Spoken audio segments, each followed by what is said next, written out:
l'élection donne le pouvoir aux plus riches. Et le tirage au sort coupe le pouvoir aux plus riches. Je vais te dire par quel mécanisme la procédure donne le pouvoir aux riches. D'abord, il y a la théorie, comment ça marche, puis ensuite il y a la pratique. Pendant 200 ans, tu vois bien que l'élection donne le pouvoir aux riches. Tu vois bien que depuis 200 ans, c'est les plus riches qui gouvernent. Les plus riches, c'est les grands marchands, ce qu'on appelle aujourd'hui des multinationales. Et parmi les multinationales, les plus dangereuses, les plus riches encore parmi les plus riches, c'est les multinationales de l'argent, donc les banquiers, qu'on ferait mieux d'appeler les usuriers. Et donc la procédure de l'élection a permis aux usuriers qui étaient tenus à l'écart, les grands marchands et les marchands d'argent, dans toute la période qui a précédé le XVIIIe siècle, ont été tenus à l'écart du pouvoir.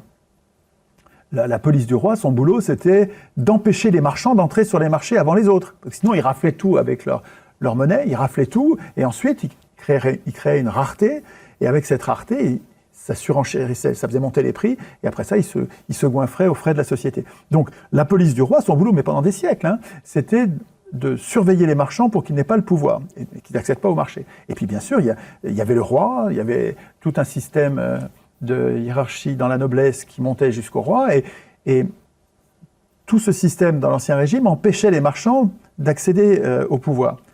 Et puis, révolution, qui est-ce qui parvient au pouvoir grâce à une procédure épouvantable? C'est les marchands. Les marchands accèdent au pouvoir. Comment? Avec l'argent. L'élection parmi des candidats qu'on peut aider, donne les moyens d'accéder au pouvoir, de gagner tout le temps l'élection, de gagner la majorité, en aidant. C'est pour ça qu'on fait des partis, c'est pour aider.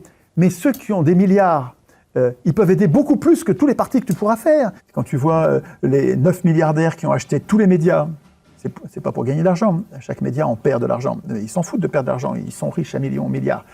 Mais par contre, ça sert à gagner les élections. Et ensuite, ça sert à forger... Par l'influence, bien sûr. Macron, qui était inconnu, est devenu tellement connu dans la population grâce aux médias des milliardaires qu'il a fini par être élu, alors qu'il n'avait jamais été élu avant. Il a été élu directement président de la République.